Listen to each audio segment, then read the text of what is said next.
Hey everyone, and welcome to the Mei Lee Show. Good to have you. And for those of you who are watching the video version of this podcast, here's my dog Eggie in the background. She always manages to get on camera. She knows when I'm doing the show, so she deliberately goes behind me like this. Look at her little face. Anyway, she's going to be 15 in October, by the way. That's why she has such a white face, a frosted face. Okay, let's get back to the show. So it is May, and it is Asian Pacific American Heritage Month, as many of you know. And so we've been celebrating. It's early on, but there have been many, many different events going on every day, put on by companies, organizations, nonprofits, doing all sorts of different programs. And I've been involved in a few of them so far, with a few of them left to go for the rest of the month. And one of the more recent events that I took part in was Compassion in SGV, which stands for San Gabriel Valley here in Southern California.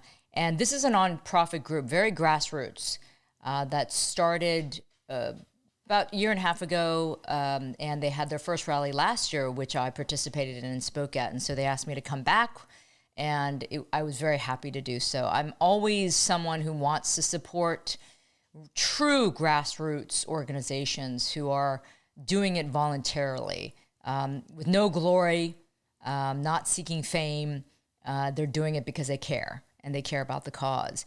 And so I took the opportunity at this rally to address something that I have been thinking about a lot, and I think I've addressed it in a couple of videos in the past, just about the intention of activism and how we all need to come together, especially within the AAPI realm, because there is some fragmentation going on. So let's take a look at the speech that I gave. It's pretty short. And then I'm going to come back on the other side and we'll kind of talk about it and continue. I'm going to talk about something that I've been thinking about a lot lately, and that is intention for all of us, right? We have so many activists and organizations and new foundations that have formed in the last 2.5 years because of anti-Asian hate, which has been a good thing. However, we're becoming more fragmented to a certain extent. So our voices are becoming diluted in some way. And that's what I've noticed. And that's a little bit disturbing to me, because I want us to work together. Yeah. There's power in numbers. We cannot be fragmented like this. The other thing is, I want us to really be intentional, each one of us, on who we support. What groups do we support? What organizations? Are they intentional in their actions, or are they opportunistic? There's a term that I just heard called performative activism. Performative activism. What does that mean? That means somebody who just wants to take a photo at a rally with a celebrity, post it, and then they go away. And they don't do the work. They don't do the work. Because why? The work is hard, you guys. It's hard. It's exhausting work. Being an activist, it's exhausting work, constantly trying to shed light on these issues. And then when the mainstream media goes away, you have to be louder. And that's really exhausting. So please support the people who do stuff like this, right? Mainstream media is not here. I saw a couple of cameras, they're not here. The mainstream, local, huge networks, they're not here because they've gone away. So it's up to us to stay loud, right? And to keep the spotlight on this issue and others, and build that allyship. Build that power in numbers. Don't do it yourselves. Come together, you guys. I've been speaking about this for a long time, and I've seen the trend. So let's try to come together, and let's try to say enough is enough, right? And I'm gonna leave you with one story. Why do we do this? What is our intention, right? It's not to get the glory. It's not to hang out with the celebrities. It's because we want to protect our grandparents, our grandmothers, our mothers, our fathers, our aunties, our uncles, our kids, Asian women who are targeted the most. 65% of Asian hate crimes are against Asian women. So that should be your intention. Think about your personal family, your personal connection. I took my mom to lunch not too long ago. My mother is 85 years old. Tomorrow's Mother's Day, right? She's 85 years old. I took her to lunch. We were walking back to the car, to the garage, and there was a flight of 3 steps to the car. My 85-year-old mother stopped, turned to me, and said, if someone came and pushed me, I would die. My 85-year-old mother shouldn't have to think that way. She should never have to think that way, but she does because of what's going on. So let's do what we can with that intention of protecting each other, building allyship, and working together. Okay? Thank you so much. Thank you. So what I was trying to say at this rally is that there is some fragmentation going on, and I wish we could come together and really act as a much more cohesive body so that we can have a lot more influence and a lot more impact. And I see that that is starting to take hold. I think a lot of members of the AAPI community, especially organizations, see this and have experienced this sort of division and almost cannibalization that's taking place. And so I needed to call it out. But I also wanted to call out the whole idea of performative activism. And I see a lot of that too. And I really want to challenge people to, if you are doing this yourself, please stop. Or at least recognize that that's what you're doing and you need to alter your intention.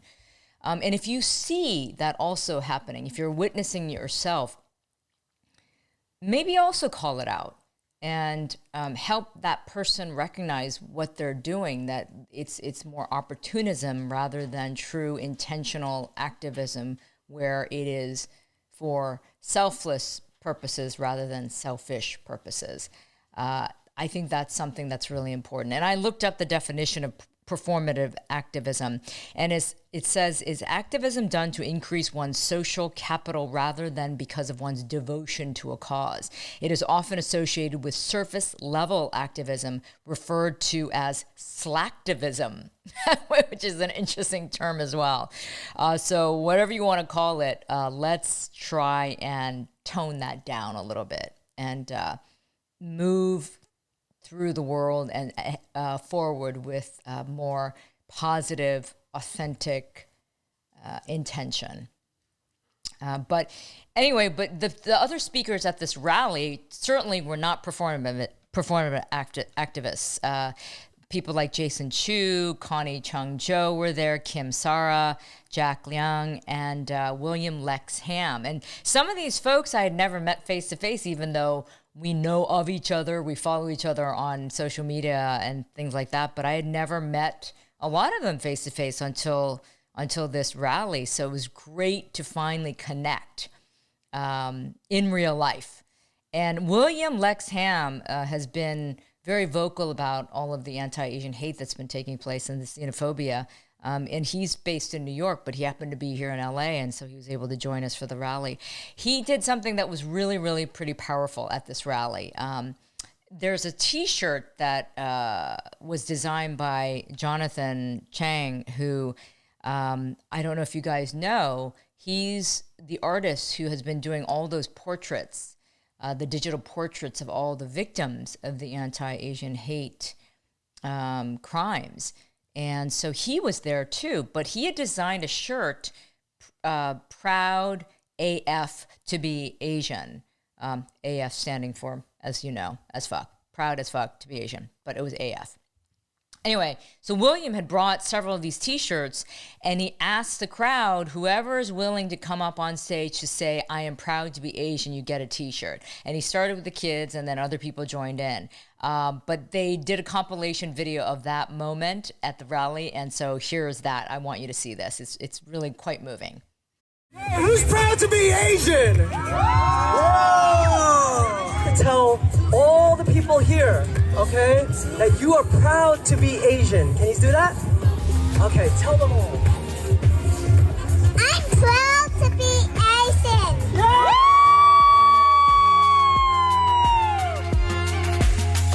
I am proud to be Asian. Proud to be Asian. I'm proud to be Asian. I'm proud to be Asian. We're proud to be Asian.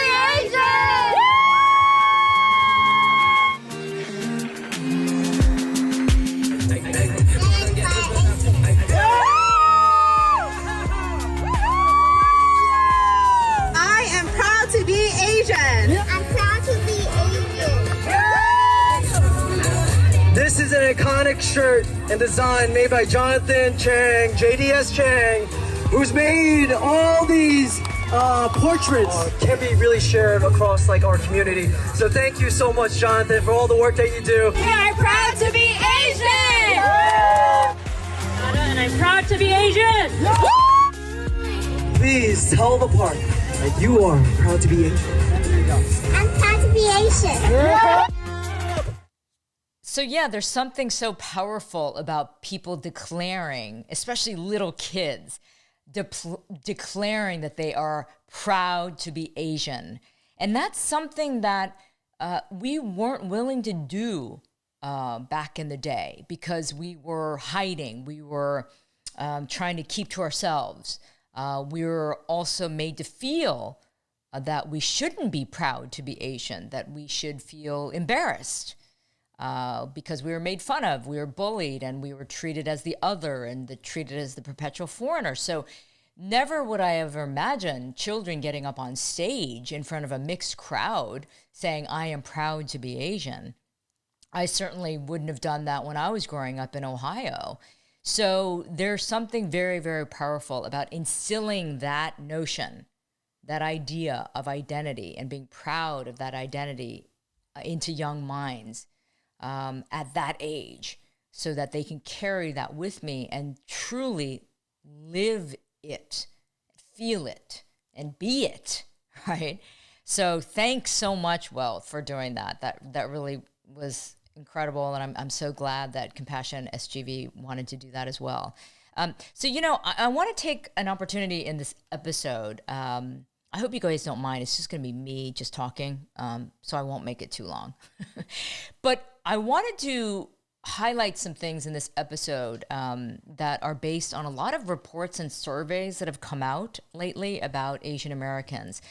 And it's so enlightening and at times a little bit shocking, the data that some of these surveys has come up with. And so I'm going to start with one that was done by Bain Company. And it was a survey of 10,000 people around the world, actually.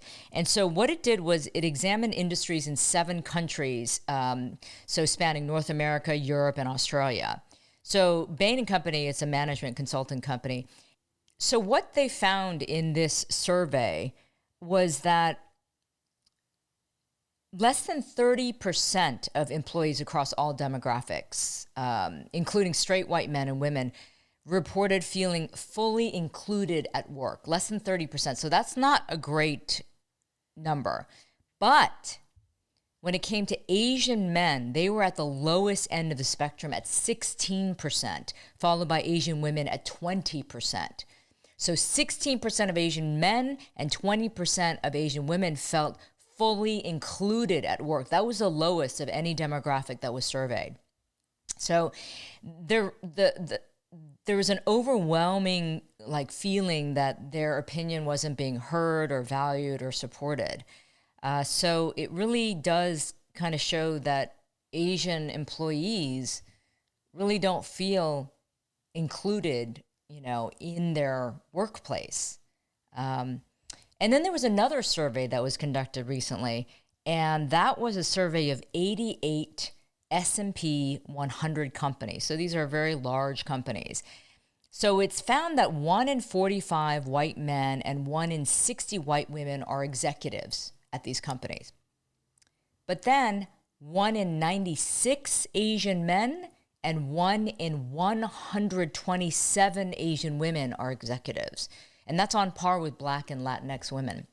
So basically, Asian women, compared to white women, it's like half the number that are actually executives at these 100 companies. At these 88 S&P 100 companies. So that is a lack of representation on the executive level. And then there's this other report that came out, the STAATUS report, and that stands for Social Tracking of Asian Americans in the U.S. So it asks a lot of different questions just to kind of take the pulse of how Americans view Asian Americans. So 1/3 of those surveyed said that they were unaware of the increase in attacks against Asians. So even though the Asian hate crimes rose by 340% from 2020 to 2021. So 1/3 of those surveyed were unaware, which really goes to show that media hasn't done a very good job covering these stories. And when they do, it's fleeting. It's so fleeting that, the public is not absorbing it enough to know that it's an ongoing problem. Another question they asked was do you feel like you belong? So they asked different demographics if you feel like you belong and are accepted in the U.S. And Asians are the least likely to feel like they belong and are accepted. Only 29% of Asians said they feel that they belong. That's compared to 33% of Black Americans. So Asians are at the bottom of that totem pole when they're asked if they belong or they feel accepted. And then another one, this is my favorite. It's about visibility and awareness of Asian Americans, of prominent Asian Americans. So the question was, name a prominent Asian American. Okay, so these were the answers. 58% of those surveyed said they don't know. They couldn't name one prominent Asian American. In second place, at 7%, was Jackie Chan. Jackie Chan is Hong Kong Chinese. So he's not an Asian American. Okay? And then the third most popular answer, Bruce Lee. Bruce Lee is iconic, one of the most famous Asian Americans in history for sure. He's been dead for 50 years. So the fact that he's the third most popular answer when it comes to name a prominent Asian American, that says a lot, right? That says a lot about the lack of visibility and awareness when it comes to Asian Americans still to this day. So, and finally, there's this other report by the Asian American Journalists Association, and that is an organization that I've been a member of for many years. And this is a group of Asian American journalists who try to advocate for Asian journalists and journalism and newsrooms to have better representation. So this is an institution that really has helped elevate our voices. So this report they just came out with was fascinating to me. They surveyed the top 20 local TV markets. And what that means is like the biggest television markets in the biggest cities, right? So top 20, like New York, LA, Chicago, Philadelphia, you can probably think of all the major cities. What they found was there was a incredible underrepresentation when it came to the top 20 markets. A quarter of the stations, so 22 out of 94 stations that they surveyed, had no AAPIs on the air, okay? More than 70% of the stations did not have a proportion of on-air staff comparable with the AAPI population in their area. Okay, so even though they have a higher number of Asian residents in that area, there was not the proportional AAPI representation on the air. Only 4 of the 20 of the demographics of the markets had an on-air staff comparable with their local AAPI population. Only 4 out of 20. Those cities are, this is kind of surprising, Phoenix, Denver, Miami, and Cleveland. Okay, because you would think, oh, it must be LA and New York because, you know, there's huge Asian population, so of course the television market's going to reflect that. No, apparently not. Philadelphia, Detroit, and Orlando were the markets with the least proportionate AAPI representation on the air. So I can speak from personal experience for sure. You know, when I started in this business, when I was first trying to get my on-air job, my very first on-air job, this was like 1990. And this was a time when anti-Japanese bashing was at a height. And the reason being is because Japan was doing really, really well economically. They were selling a lot of cars here, but not only that, electronics. And then on top of that, Japan was buying up a lot of iconic U.S. properties, things like Rockefeller Center and Pebble Beach golf course. So there was a lot of resentment about that. And so when I was looking for an on-air job at that time, of course, no station wanted to hire an Asian face because of this, you know, hatred. So I think I sent out at least 60 resume tapes. That's what you had to do back then. You had to send out an actual tape to the news directors at these different markets to take a look and see if they wanted to hire you. And of course, I did not get one person calling me back. Eventually, because I stuck it out, I did finally get a chance in Redding, California. News director by the name of Calvin Hunter. I will forever thank him for giving me that shot because the rest is history. My career then just continued. But it was a terrible time.